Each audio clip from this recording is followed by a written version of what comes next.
If you're over 50 and still masturbating, you might not like this video, but you need to watch it. Because what I'm about to tell you could completely change the way you see pleasure, and even your health. You've probably heard that masturbation is healthy at any age, right? But what if I told you that after 50, it could have consequences no one ever warned you about?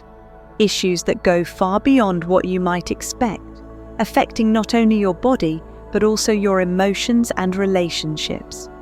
And no, this isn't one of those old myths or made-up stories to scare you. This is pure science, and what you're about to discover might make you rethink every private moment. But don't worry, it's not all doom and gloom.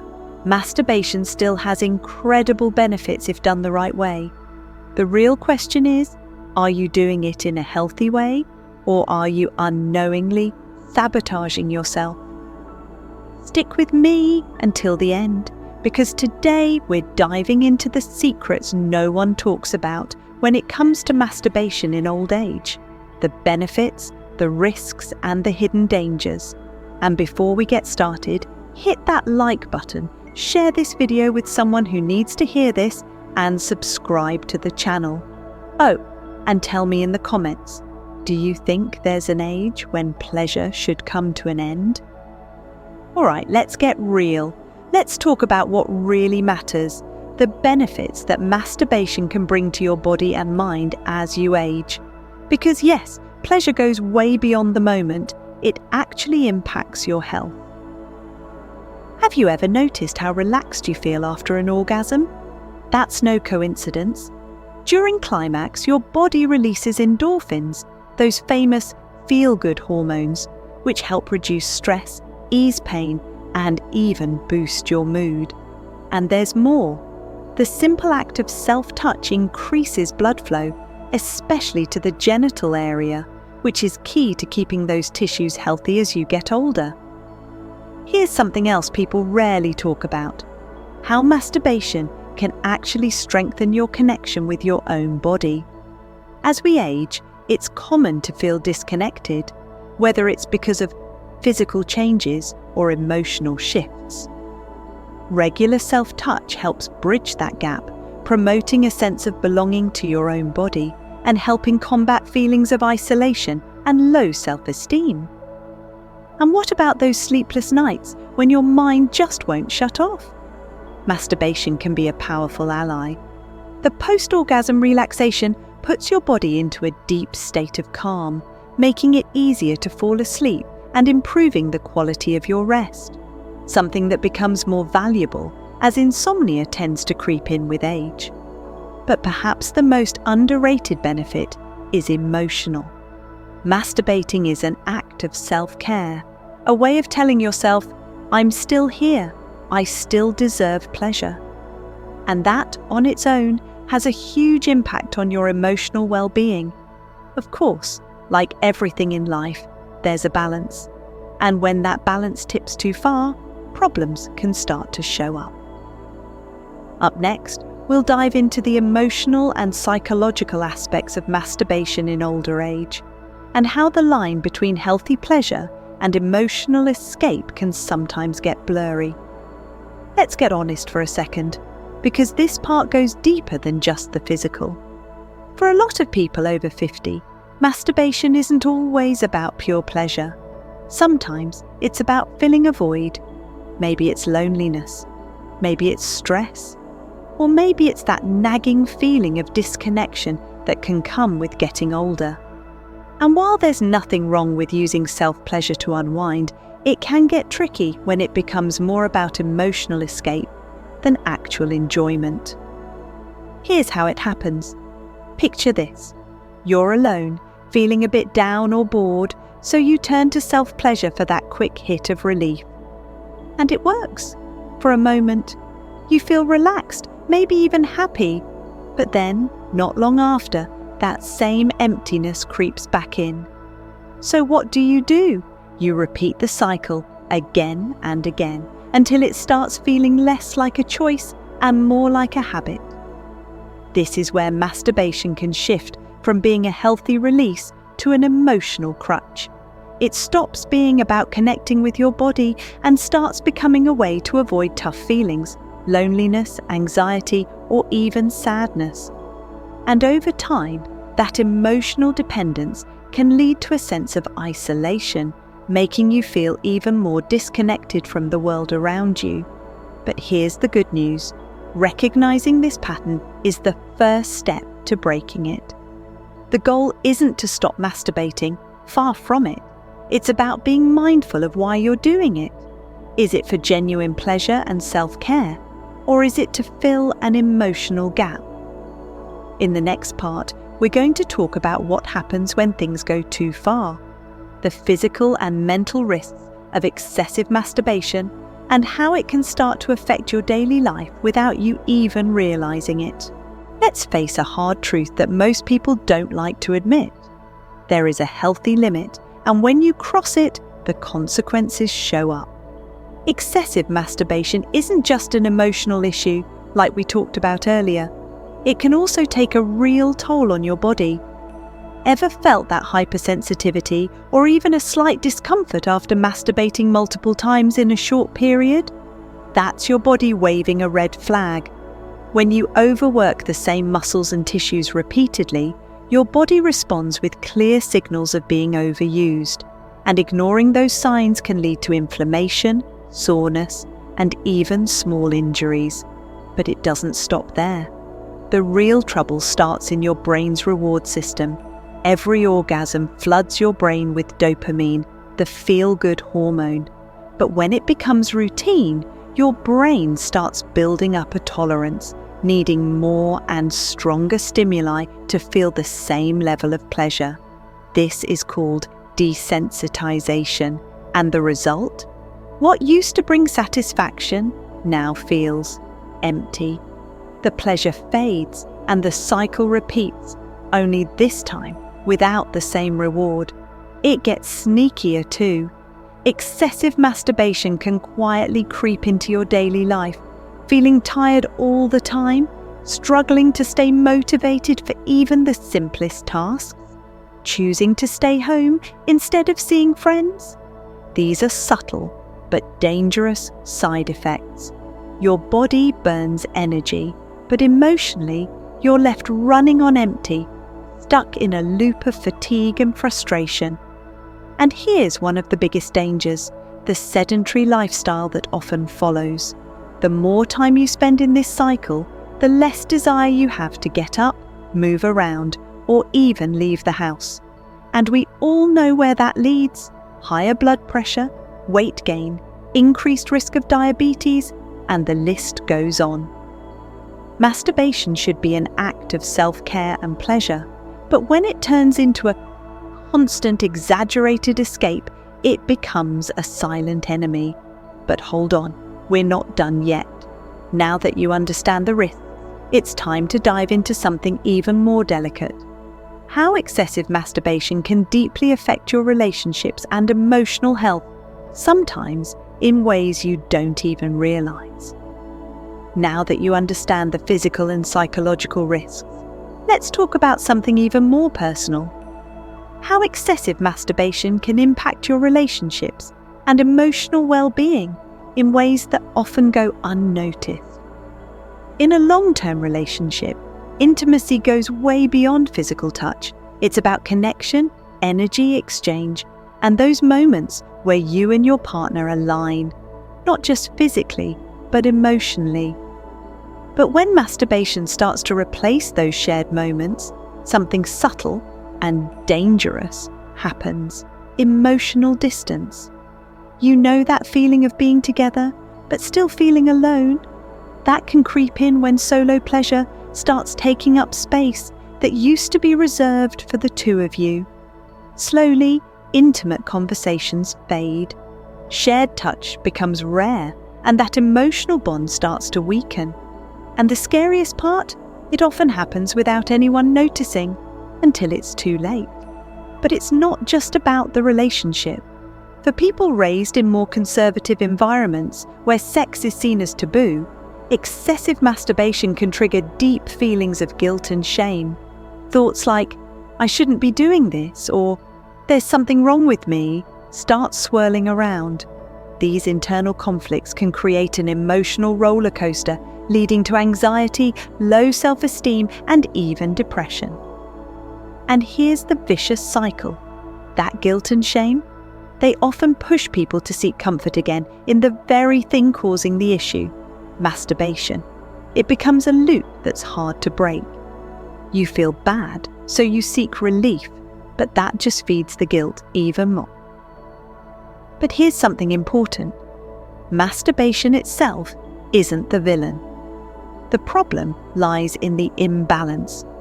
When solo pleasure starts stealing space from shared intimacy or becomes a constant escape from emotions, that's when the real conflicts, both internal and external, begin. And we're still not done. In the next part, we're going to confront some of the biggest myths about masturbation and finally reveal what science really says about the long-term health risks. Get ready. Some of these truths might surprise you. After all these warnings, you're probably wondering, am I really hurting myself? Or worse, maybe you've heard things like, masturbation causes blindness, or it leads to impotence, or even cancer. Yep, these myths are still floating around, and a lot of people carry those fears without ever questioning them. But here's the cold, hard truth. Science has been debunking these myths for a long time. Masturbation, when done in moderation, doesn't cause any permanent harm to your body. That's right. Legitimate medical studies confirm that self-pleasure isn't linked to serious health issues like prostate cancer, sexual dysfunction, or any of the other horror stories you may have heard. In fact, some evidence suggests the opposite. Studies show that men who masturbate regularly may actually have a lower risk of developing prostate cancer. Yes, you heard that right, a lower risk. That's because frequent ejaculation helps flush out the prostate, reducing the buildup of potentially harmful substances. So why do these myths still exist? Simple: shame, taboos, and a lack of proper sex education. For decades, and still in some cultures today, solo pleasure has been painted as dirty, wrong, or even dangerous. And when something becomes a taboo, misinformation spreads faster than the truth. Another classic myth, that masturbation causes erectile dysfunction. Wrong again. It's not the act itself that causes problems, but rather excessive masturbation, especially when combined with extreme pornography, which can desensitize the brain and create unrealistic expectations around pleasure. And here's the key takeaway.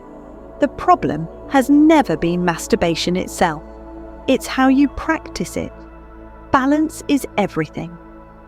Now that we've busted those myths, let's move on to something even more important. Why moderation is the key to making sure masturbation stays a positive part of your health and well-being, rather than turning into a hidden problem. This is the heart of it all. What truly decides whether masturbation will be your ally or your enemy? Moderation. You've probably noticed that when you overdo anything, it starts to lose its charm.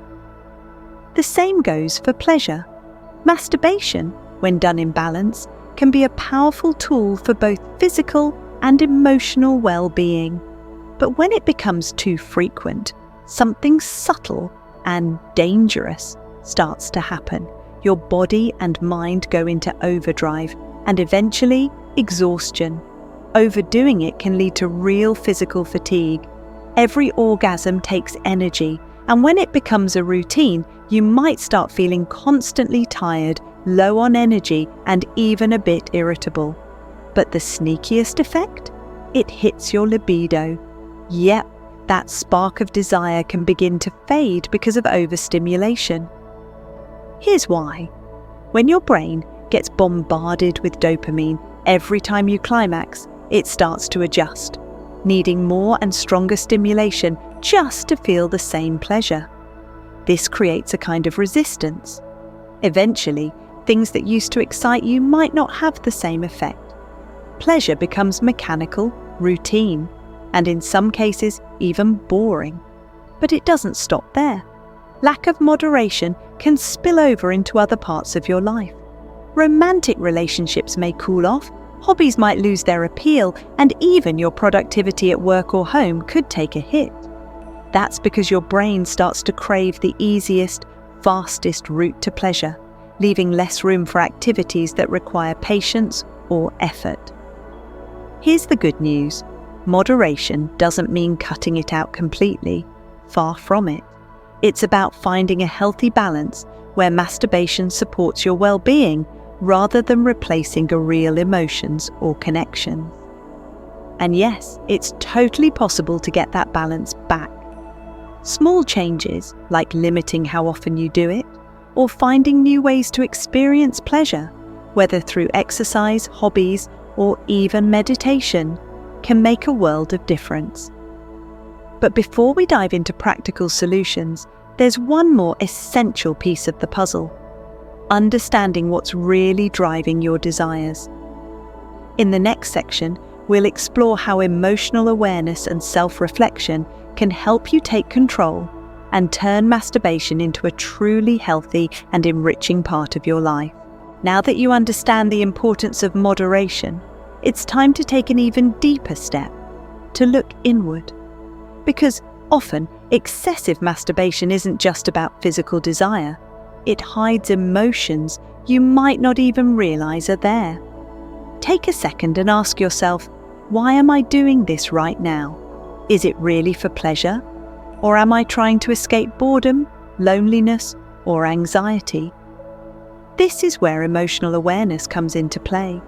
A lot of people use masturbation as a way to fill emotional voids, and you're not alone in that. Self-pleasure can become a quick, easy escape to forget problems, relieve stress, or mask that heavy sense of loneliness that sometimes screams louder than we'd like to admit. But here's the thing. That escape is only temporary. The relief comes fast, but it fades just as quickly. And the emptiness? It's still there.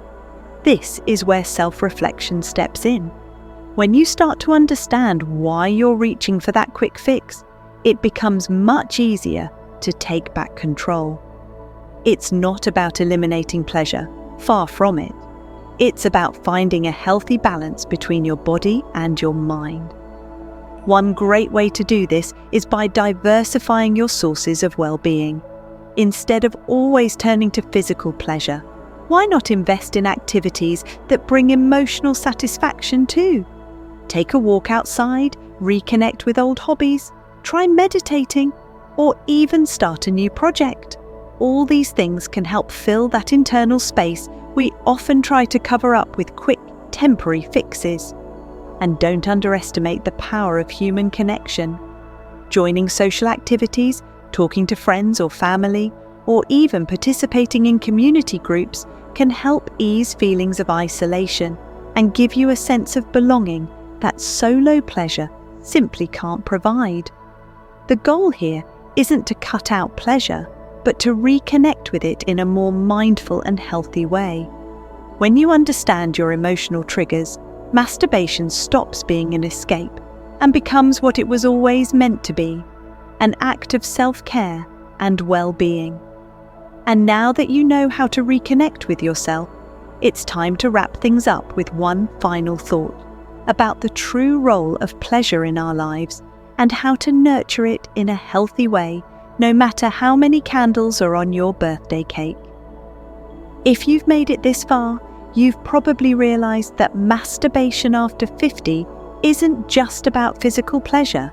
It's about connection with yourself, with your emotions, and sometimes with the loneliness that life can bring as the years go by. What started as a simple conversation about self-pleasure turned into something much deeper.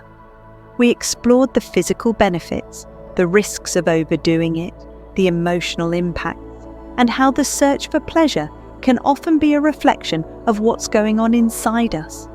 And here's the truth no one really talks about. Masturbation in your later years isn't wrong, dirty, or something to be ashamed of. It can and should be a powerful tool for self-care and well-being. But like everything in life, it needs balance, awareness, and intention. If you found yourself relating to anything we talked about today, know this: you're not alone. The journey of self-awareness and balance is ongoing, and it's never too late to get back on track. Now, I want to hear from you. What did you think of this video? Did any of these truths surprise you? Drop a comment below. Your story might just help someone else going through the same thing. And of course, if you enjoyed this content, don't forget to hit that like button, share it with someone who needs to hear this, and subscribe for more honest, important conversations just like this one. Because at the end of the day, pleasure doesn't have an expiration date. What does, and always will, is the opportunity to reconnect with yourself.